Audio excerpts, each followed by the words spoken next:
Movie start होती है और हम एक टोल बूथ को देखते हैं जहां एक ट्रक को रोककर सैनिटाइज किया जा रहा है। इस तरह रोके जाने पर उस ट्रक का ड्राइवर वहां के कर्मचारी पर थोड़ा गुस्सा होता है क्योंकि इसकी वजह से वो अपने काम के लिए लेट हो रहा है। वो कर्मचारी उसे बताता है कि पास में ही एक न्यूक्लियर प्लांट में थोड़ा सा लीकेज हुआ है, इसलिए यहाँ पर सैनिटाइज किया जा रहा है। लेकिन अब चिंता की कोई भी बात नहीं, सब कुछ ठीक है। फिर वो ट्रक ड्राइवर वहाँ से निकल जाता है। थोड़े आगे जाने पर उसके फ़ोन की रिंग बजती है। फ़ोन उठाने के चक्कर में उसके ट्रक का एक हिरन के साथ एक्सीडेंट हो जाता है। फिर वो ट्रक ड्राइवर ट्रक से नीचे उतर कर उसे देखता है। उसे लगता है कि शायद वो हिरन मर गया है। फिर वो वहाँ से निकल जाता है। लेकिन थोड़ी देर बाद वो हिरन अपने आप उठ खड़ा होता है और उसकी आंखों का रंग भी बदल गया है। उसे देखकर लगता है कि वो किसी चीज़ से संक्रमित हो गया है। अब हम सियोंग वू को देखते हैं जो अभी अभी बहुत बड़ी स्टॉक कंपनी में फंड मैनेजर बना है। उसका डाइवोर्स हो चुका है और वो अपने काम में इतना व्यस्त रहता है कि वो अपनी बेटी सुएन को बिल्कुल भी समय नहीं दे पा रहा है। ऑफिस में वो अपने असिस्टेंट से किसी बड़ी कंपनी के शेयर बेचने को कहता है। अब वो अपने घर जाने के लिए निकलता है। आज उसकी बेटी का बर्थडे है, लेकिन काम में व्यस्त होने की वजह से उसे ध्यान ही नहीं रहता कि जो टॉय वो उसके लिए लेकर आया है वही सेम टॉय वो पिछले बर्थडे पर भी दे चुका होता है, जिससे वो अपनी बेटी के सामने थोड़ा शर्मिंदा होता है। वो उसे पूछता है कि तुम्हें और क्या चाहिए। तब उसे उसकी बेटी बताती है कि उसे अपनी माँ के पास जाना है जो बुसान में रहती थी। पहले तो सियोक इसके लिए तैयार नहीं था, पर बाद में वो मान जाता है। अब अगले दिन वो दोनों स्टेशन पर पहुंचकर ट्रेन में बैठकर बुसान के लिए रवाना होते हैं। इस ट्रेन में बहुत सारे पैसेंजर मौजूद थे, जिनमें से एक कपल सोंगवा और उसकी प्रेग्नेंट बीबी सियोंग क्योंग, एक high school basketball team CO Yong सुक, दो ओल्ड लेडी इन जिल और जोंग जिल। इसके अलावा इस ट्रेन में एक बेघर आदमी भी था जो बार बार यही दोहरा रहा था कि सभी लोग मारे जाएंगे, क्योंकि उसे ज़ॉम्बीज़ के हमलों की बात पहले से ही पता थी। अब ट्रेन चालू होती है और तभी एक लड़की ट्रेन में आ जाती है जिसके एक पैर में किसी के काटने की वजह से घाव था। जब एक ट्रेन की कर्मचारी उसे इस हालत में देखती है तो वो उसकी मदद के लिए उसके पास पहुंच जाती है, लेकिन थोड़ी ही देर में वो लड़की ज़ॉम्बी में बदल जाती है और वो उस लेडी कर्मचारी को काटकर उसे भी ज़ॉम्बी में बदल देती है। अब ऐसे ही देखते देखते ज़ॉम्बी वायरस बहुत तेजी से वहाँ पे फैलने लगता है और जो लोग संक्रमित थे वो बाकी लोगों पर हमला करके उन्हें भी ज़ॉम्बी में बदलना शुरू कर देते हैं। अब इस हमले से पूरी बास्केटबॉल टीम ज़ॉम्बी बन जाती है, लेकिन इस टीम के 4 लोग किसी तरह बचते हुए ट्रेन के दूसरे कंपार्टमेंट में पहुंच जाते हैं, जिनमें यंगुक और उसकी गर्लफ्रेंड जिनही और उसके 2 दोस्त होते हैं। दूसरी तरफ सियोंग नींद से उठता है और वो पाता है कि सुएन अपनी सीट पर नहीं है। इस बीच उस पर उसके असिस्टेंट का कॉल आता है और वो उसे बताता है कि पूरे कोरिया की हालत बहुत खराब है, सारे लोग ज़ॉम्बीज़ बनते जा रहे हैं और एक दूसरे पर हमला कर रहे हैं। जब सियोंग की नज़र टीवी पर पड़ती है तो वो न्यूज़ से समझ जाता है कि सुएन खतरे में है, इसीलिए वो उसे ढूंढने के लिए लोअर कंपार्टमेंट की तरफ पहुंचता है, जहां उसे सुएन एक बाथरूम के बाहर खड़ी हुई मिलती है, जिसकी तरफ बहुत सारे ज़ॉम्बीज़ तेजी से आ रहे होते हैं। सियोंग अपनी बेटी को उठाकर वहां से भागने लगता है और खुद को एक कंपार्टमेंट में लॉक कर देता है, जहां पर और भी बहुत सारे पैसेंजर मौजूद थे। लेकिन तभी वो सोंगवा और उसकी वाइफ को आते हुए देखता है। पहले तो वो थोड़ी देर सोच में पड़ जाता है, लेकिन फिर वो कंपार्टमेंट का दरवाजा खोल के उन दोनों को भी अंदर ले लेता है। इसके बाद सोंगवा सियोंग को उसके साथ दरवाजा पकड़े रहने के लिए कहता है, तो सियोंग उसे बताता है कि ये ज़ॉम्बीज़ दरवाज़ा नहीं खोल सकते। फिर वो सभी समझ जाते हैं कि अगर इन ज़ॉम्बीज़ से बचना है तो किसी तरह उनका ध्यान भटकाना होगा, इसीलिए ये लोग दरवाजे को न्यूज़पेपर से कवर कर देते हैं ताकि वो ज़ॉम्बीज़ उन्हें देख ना सके। अब सारे ज़ॉम्बीज़ शांत हो जाते हैं। थोड़ी देर के बाद ट्रेन के कप्तान एक अनाउंसमेंट करते हैं जिसमें वो कहते हैं कि ट्रेन अब बुसान तक नहीं जाएगी और उन्हें ये ऑर्डर्स मिले हैं कि ट्रेन को डाइजेन स्टेशन तक ले लिया जाए। वहाँ पर आर्मी मौजूद है जो उन्हें रेस्क्यू करेगी। इस अनाउंसमेंट को सुनकर योनसुक अपने एक दोस्त को फोन करके डाइजेन स्टेशन का हाल पूछता है। वो उसे बताता है कि डाइजेन की हालत काफ़ी ज़्यादा खराब है, लेकिन बुसान सुरक्षित है। सियोंग उसकी बात को सुन लेता है और वो एक क्लाइंट को फोन करके उससे मदद मांगता है, जिससे उसे पता चलता है कि सारे पैसेंजर को जबरदस्ती क्वारंटाइन किया जा रहा है। पर सियोंग सुएन को लेकर क्वारंटाइन नहीं होना चाहता था, इसलिए उसका क्लाइंट उसे वेस्ट गेट से आने को कहता है, जहां पर उसके लोग उन दोनों को वहां से ले जाएंगे।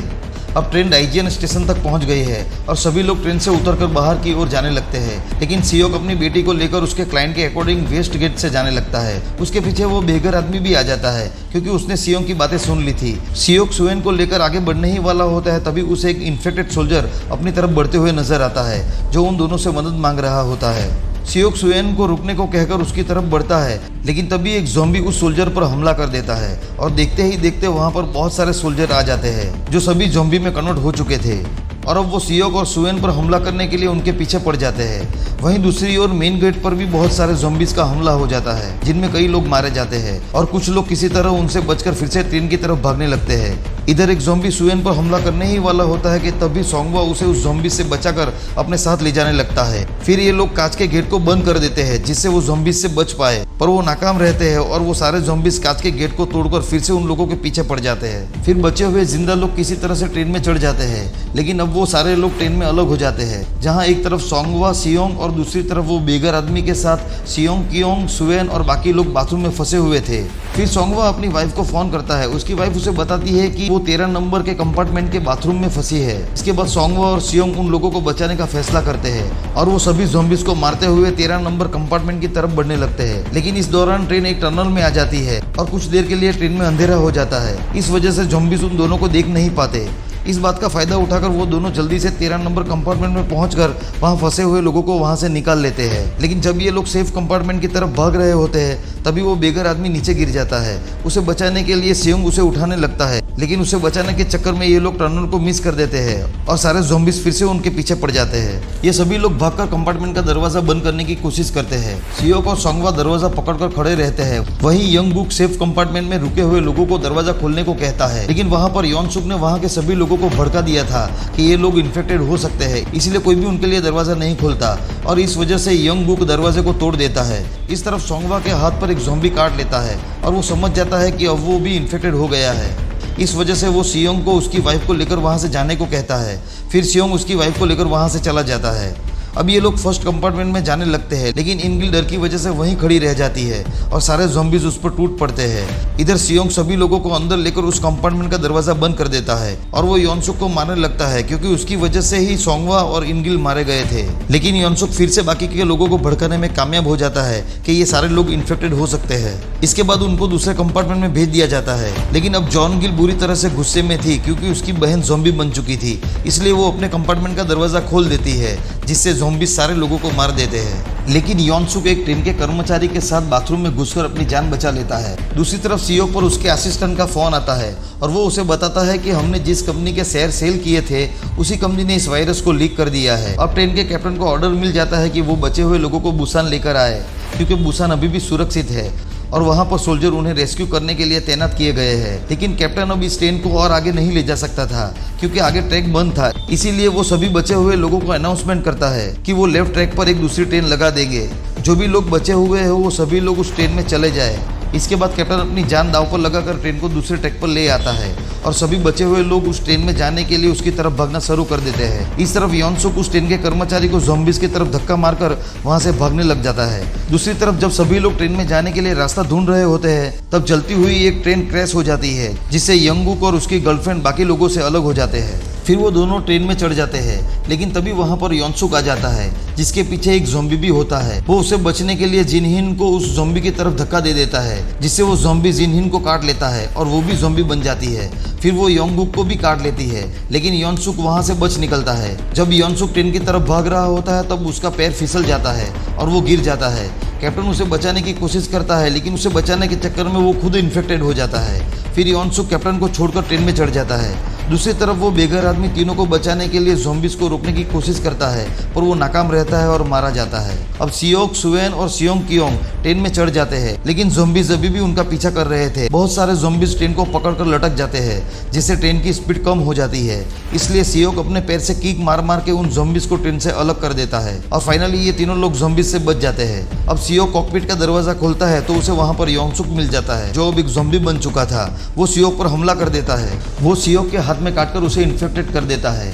अब सियोक समझ जाता है कि थोड़ी देर में वो भी ज़ॉम्बी बनने वाला है, इसीलिए वो अपनी बेटी और सियोंग कियोंग को बचाने के लिए खुद को सेक्रीफाइस करने का फैसला करता है। वो उन दोनों को कॉकपिट में बिठा देता है और वो सियोंग कियोंग को ट्रेन को ऑपरेट करने के बारे में कहकर अपनी बेटी को सियोंग के साथ रहने को कहता है। लेकिन सुवेन बहुत ही ज़्यादा इमोशनल हो जाती है और वो रोते रोते अपने फादर को ना जाने को कहती है। अपनी बेटी को रोता हुआ देखकर सियोन भी रोने लगता है, लेकिन उसके पास वक्त बहुत ही कम था, इसलिए वो अपनी बेटी को वहाँ पर छोड़कर बाहर निकल जाता है। सियोंग अपनी बेटी की बचपन की यादों के बारे में सोचता है और हंसने लगता है और फिर ट्रेन से कूद जाता है। अब फाइनली ट्रेन बुसान तक पहुंच जाती है और वो दोनों ट्रेन से उतरकर आगे बढ़ने लगते हैं, जिसकी दूसरी तरफ सोल्जर तैनात होते हैं। जब वो सोल्जर उन दोनों को देखते हैं तो वो कंफ्यूज हो जाते हैं कि वो दोनों ज़ॉम्बीज है या फिर इंसान, इसलिए उनका सीनियर उन दोनों को शूट करने को कहता है। जब वो सोल्जर उन दोनों को गन पॉइंट पर लेकर शूट करने ही वाला होता है तभी सुवेन वही गाना गाने लगती है जो गाना वो अपने पापा के सामने गाना चाहती थी। ये सुनकर सोल्जर रुक जाता है। वो समझ जाते हैं कि वो इंसान है और उन दोनों की जान बच जाती है। मूवी का यहाँ अंत होता है। दोस्तों, अगर आपको ये वीडियो पसंद आया हो तो वीडियो को लाइक और चैनल को सब्सक्राइब जरूर कर देना। मैं मिलूंगा नई कहानी के साथ, तब तक के लिए take care, good bye and thank you.